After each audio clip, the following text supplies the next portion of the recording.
Seja bem-vindo ao canal do Sem Perfil. Poxa vida, me pediram para fazer um vídeo sobre esse assunto, sobre o julgamento do Bolsonaro no TSE. Só que eu falei que eu não trato mais de assunto de direito nesse canal, porque o direito no Brasil já deixou de existir, não existe mais, né? E esse julgamento não tem nada de jurídico, então não dá para falar nada sobre o assunto. É um julgamento político, a gente já sabe o resultado, né? Todo mundo sabe, então não tem mais o que falar. Todo mundo sabe, né? O Bolsonaro está sendo julgado porque atacou o sistema eleitoral numa reunião com os embaixadores, né? É tudo muito engraçado. Na verdade, ele não atacou o sistema eleitoral, ele fez críticas à segurança do processo por causa da urna eletrônica que nós temos, que é de primeira geração, é um equipamento muito defasado. Já temos urnas muito mais atuais, mas por alguma razão a gente não pode aceitar avanços nessa área. Temos que ficar com o mesmo modelinho de 96, que ele é o adequado, né?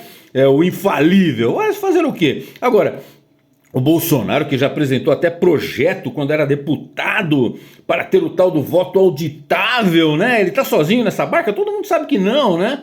O Ciro Gomes apoiava isso. Se eu for listar todo mundo que apoiava isso, né? O Requião, esquerdista também, assim como o Ciro Gomes, também apoiava, fez até projeto sobre o assunto, fez vários vídeos sobre urnas, sobre fraude, esse negócio todo. O Requião também criticava, e o Amoedo. Gente, se a gente for listar, vai dar uma quantidade enorme aqui. Olha só quem, cara! O Nine, lá em 2002, criticava também. Oh, isso aqui é flagrante perpétuo, pela tese do ministro, né, o dono do país. Então, também tem que estar inelegível, tem que estar caçado e preso, segundo a tese do pessoal aí, né? E muito mais gente. Olha, o MBL.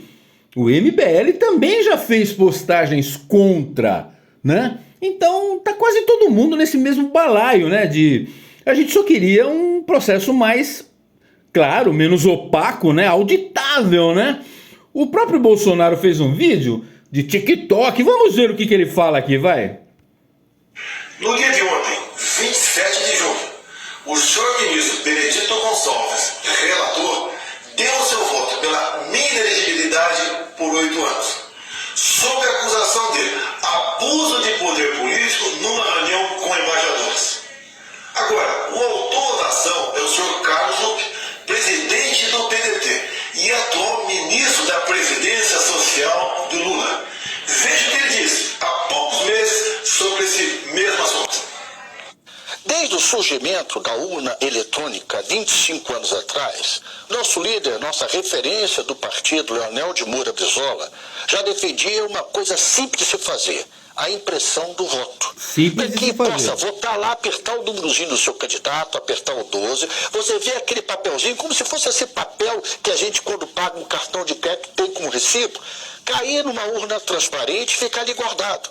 Quando se tiver desconfiança, quando tiver uma votação muito diferente de locais, você pode conferir esse voto. Esse é o segredo de toda democracia no mundo. Democracia. A possibilidade de recontagem, Isso. a possibilidade de conferência de voto. Hoje algumas pessoas mais à direita querem defender a impressão do voto. Não é porque eles estão hoje defendendo que nós vamos deixar de defender aquilo que para a democracia é salutar. Já foi aprovado, inclusive, no Congresso Nacional. Isso. E o tribunal não quis fazer porque disse na época que não tinha recursos para fazê-lo. Não tem recursos maiores para garantir a própria liberdade de expressão e a democracia do que investir na conferência do voto através da sua impressão. Nós do PDT, através do nosso líder Leonel Brizola, fomos quem primeiro falou isso e temos coragem de claramente dizer a todo o povo brasileiro: sem a impressão do voto não há possibilidade de recontagem. Sem recontagem, a fraude impera. O quê? Sem recontagem a fraude impera? Oh, meu Deus do céu! Esse aí é o Carlos Lupe que tá falando. E teve gente criticando, falando: por que ele colocou a fala desse cara inexpressivo? Esse cara é ministro do atual governo federal. E o pior, por que foi colocada a fala do Carlos Lupe? Porque ele é o autor da ação. Então o cara que pensava assim, há pouco tempo, ele realmente agora entra com uma ação exigindo inelegibilidade, que é até a prisão do ex-presidente Bolsonaro, por conta de defender a ideia que ele está defendendo aí, a mesmíssima coisa, né? Então é por isso que tá aí, a fala do Carlos Lupe é tão importante, que chega a ser engraçado. É um manicômio judicial brasileiro, né? Agora, eu não vou falar da parte jurídica, vou deixar para a CNN, eu não vou poder colocar aqui as imagens, né? Mas a CNN chamou uma especialista em direito, veja aí o que ela fala. Samantha, a Janaína tocou naquele ponto em relação ao julgamento em 2017 da chapa Dilma Temer, em que processos provas não puderam somar ao processo original, né? E é o que está acontecendo diferente agora. Olha, eu acho que essa mudança, né, toda mudança na jurisprudência de um tribunal, ela tem que ser ocasionada por uma mudança de paradigma. O que mudou do julgamento chapa Dilma Dilma Temer para o julgamento Bolsonaro? São os personagens? Houve uma mudança na legislação? A gente sabe que não.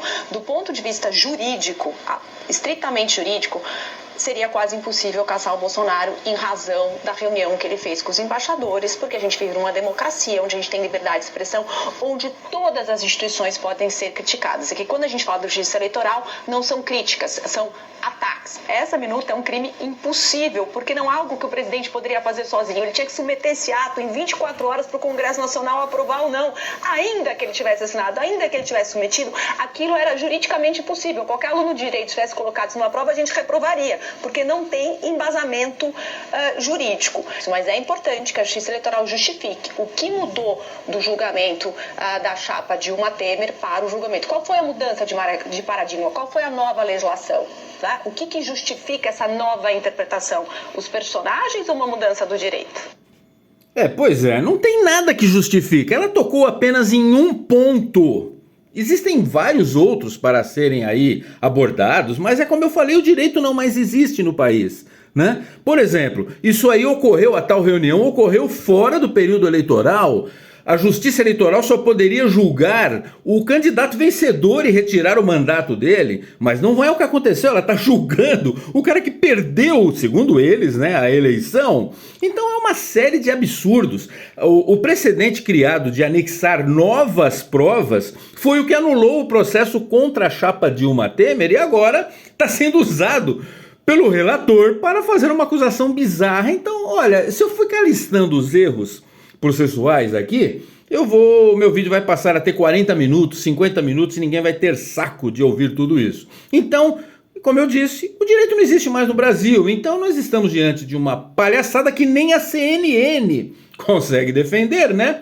Só analfabetos funcionais vão defender essa situação, porque esse julgamento nada mais é do que um circo armado, onde o palhaço, meu amigo, palhaço somos todos nós brasileiros que temos que conviver com essa palhaçada toda, né? Tá bom? Então é isso daí. Até a próxima aí, pessoal.